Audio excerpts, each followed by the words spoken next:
Africa. So, I always try and get people really interested in the small things. On our last safari, we went to areas where, pangolin. I mean, most people have never heard of a pangolin before, for example. It looks more like an artichoke. Very like if people say, "Well, what's a pangolin?" I say, "Well, do you know what an armadillo is?" Right. And they sort of, yeah. It's amazing how everyone knows what an armadillo is. But Yeah. pangolin, really small animal, one of the most trafficked animals, illegally trafficked animals in the world, critically endangered species. You get meerkats where we went to the last time. You get aardvark, you get aardwolf. There's a whole bunch of other animals that are really special to see. And sometimes a lot better to see. I always look at lions, for example, and probably 90% of the time, they're going to be sleeping. And I'm sorry, There's but the I don't pangolin. really. There's a pangolin. Was this from our trip? It was. Ah. So yeah, I I just mean, wanted people to see it because most people don't even know what it looks like. So exactly, and when I say it looks like a sort of an artichoke in a way, I think you can understand why. But so there's so many other animals out there that are really spectacular to see and to find, and I think it's actually almost more rewarding when you do find these small animals, and you realize that not many people in the world have actually seen these animals.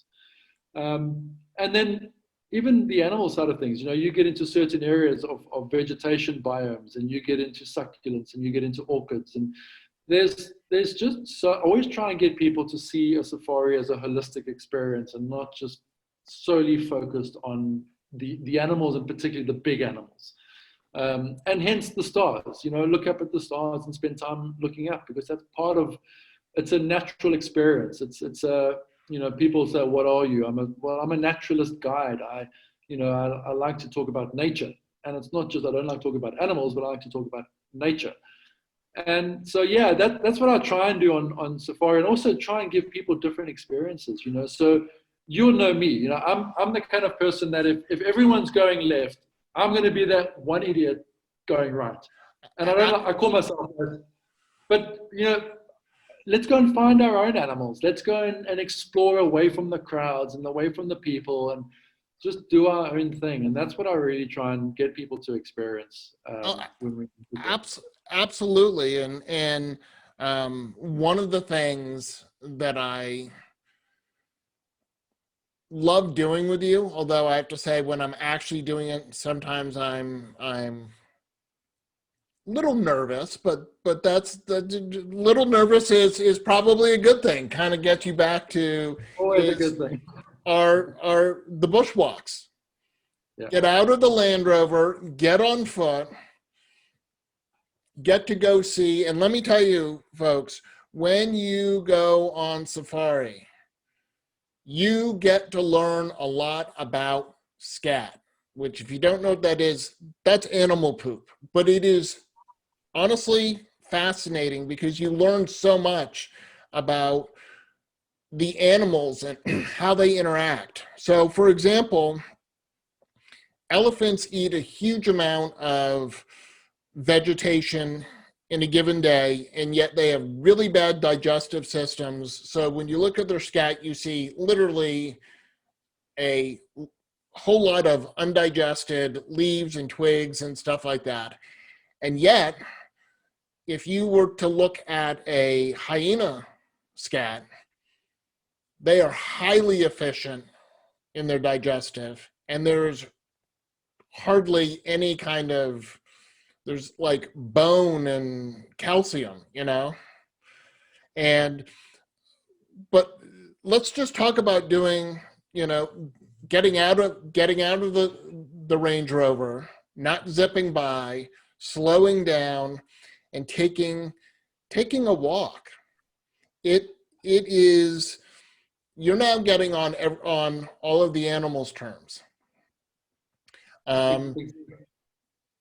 Go ahead. No, exactly, Xander. And I couldn't agree with you more. I always sort of, I don't want to push it too hard, depending on the clients that I'm looking after at the time. But for me, I always try and say to people, you haven't experienced Africa until your boots have got the dust of Africa on them, and Absolutely. that's where you've walked. And People go, well, is it safe to walk? And yes, it is safe if you listen to the guide. If you, there's rules that you got to abide by, and there's behavior that you got to show and not show. But at the end of the day, we are the ultimate predator on this planet.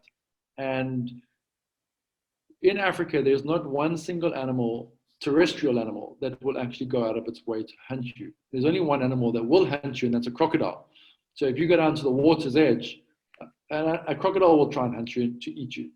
But lions, leopards, everything else out here, they won't hunt you for food. They'll try and kill you to eliminate you as a predator if they see there's an opportunity. And the same thing goes for elephant, for rhino, for buffalo, for hippo, you name it. So there are rules that you have to abide by and you have to follow. But at the end of the day, it is the most exhilarating feeling in the world. And I want to bring into the whole aspect of tracking, because a lot of people don't understand what tracking is. Oh, so fun. So with tracking is, you go to a safari reserve or on a safari, and depending on where you go in Africa, because it does change and differ, you either have just a guide who will drive, guide, spot, track, do everything, or you actually have a specialist that sits on the front of a vehicle typically, and they track.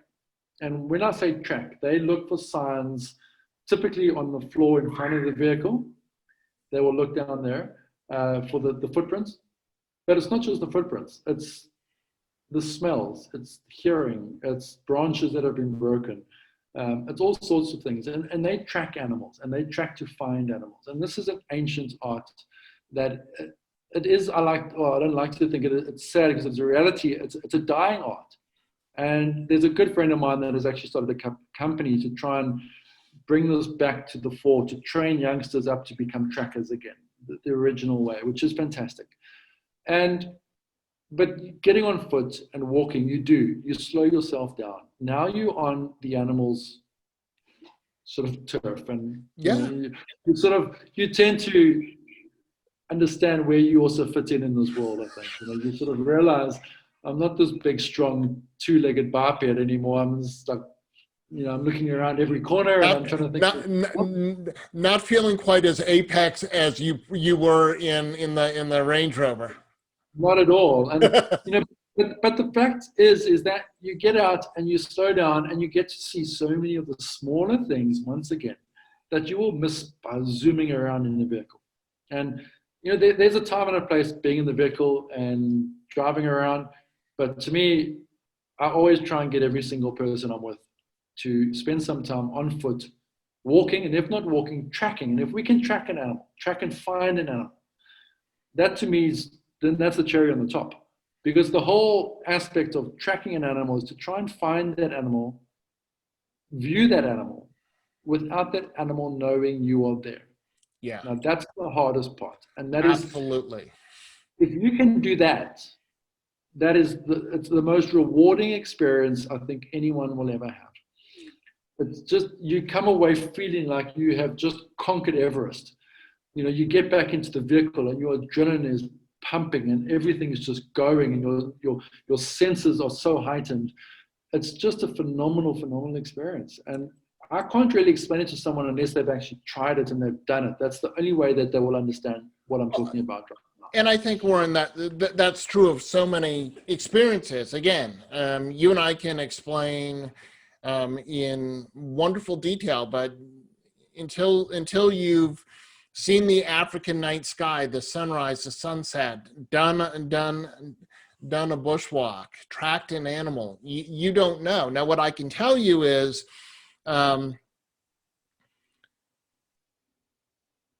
it's not just walking. It's exhausting, because you're trying very hard to walk the right way, not look down, but be looking around you to make sure that you know what your surroundings are. But you're on, usually a game trail of some sort. You're trying not to break too many twigs and trip and pay attention to what's going on. So you're using all of your senses, and you're trying to do it. And we did a walk, not this safari, but the one before, up in Botswana with our guide Leopard.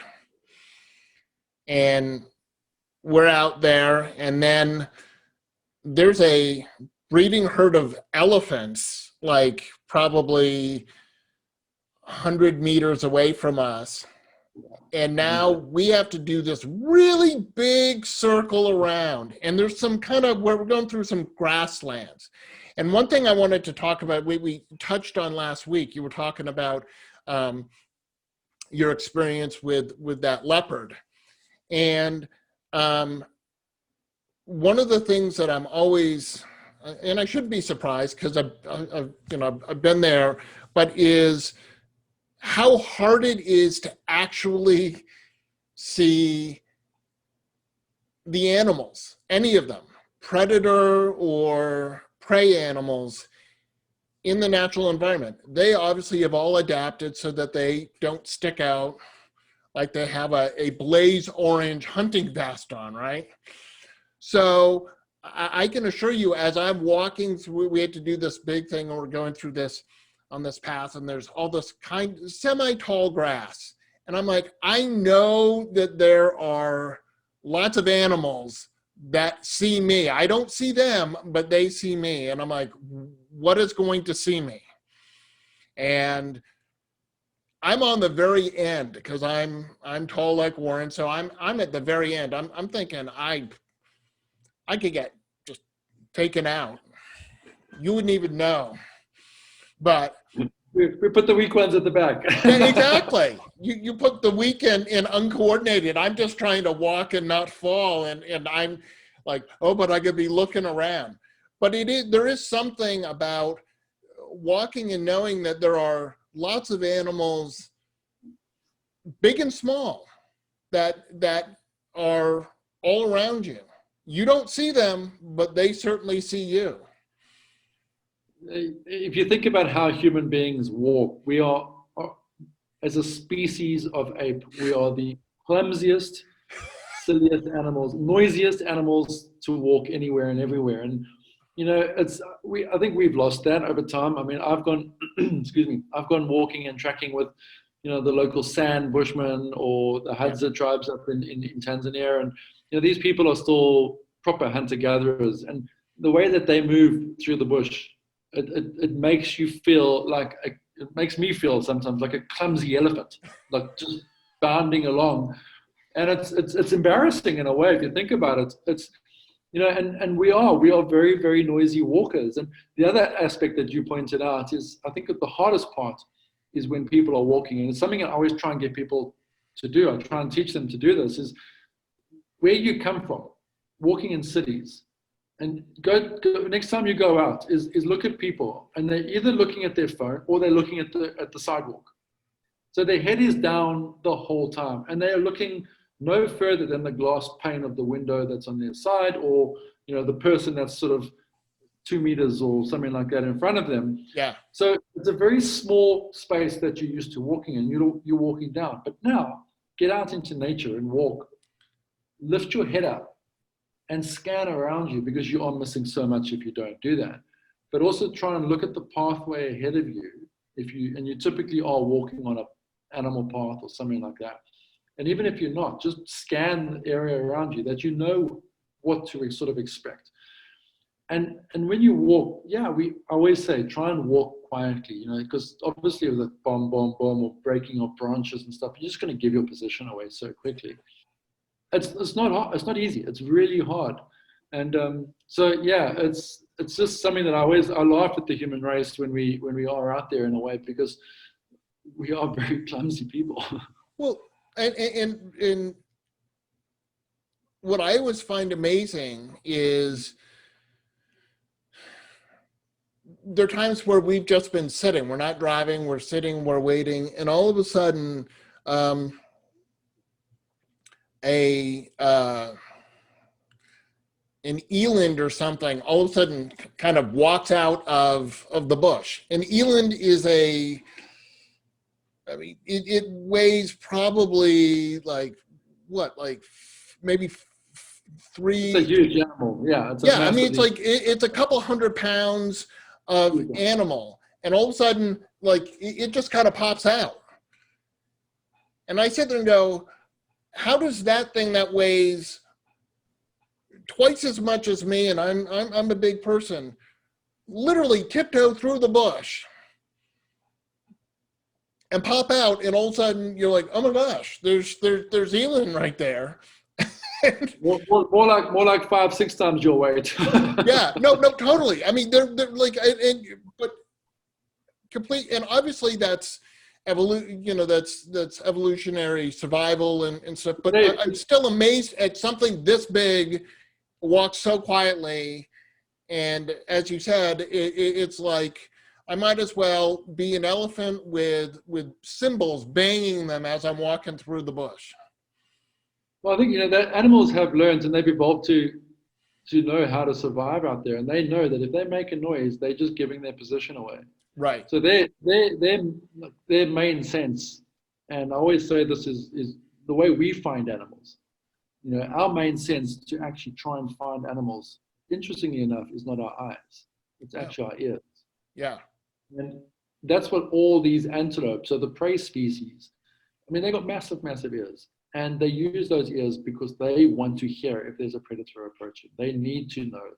So if they are walking around and crashing over things, and they're just going to give their position away at the end of the day. So they've learned that they've had to be quiet. They have to walk quietly, and there's specific ways that antelope walk to limit the amount of noise. Even on a fully leaf-covered ground that's going to crackle and stuff, they can still walk through there very quietly. Yeah. So much so even with elephants, if you think about elephants, I mean, being such a massive animal, largest land mammal, an elephant will walk past you. And I promise you now, if you close your eyes a lot of the time, you won't even hear it walk past you. That's how silent and quiet it is on the floor. And the only reason is because, once again, an elephant is ultimately a prey species. It's not a predator, it's a herbivore.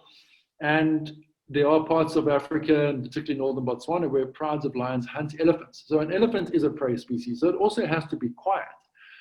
And it's just on their foot. So basically you see an elephant's foot like that, but their toe structure comes down. They walk on their toes. And this section at the back here is a soft, spongy, cartilaginous tissue, which almost acts as a shock absorber. So when they put their foot down, it almost absorbs all that sound as well as their weight. Right. And it's amazing to watch such a large animal like that be so quiet in the bush. Absolutely.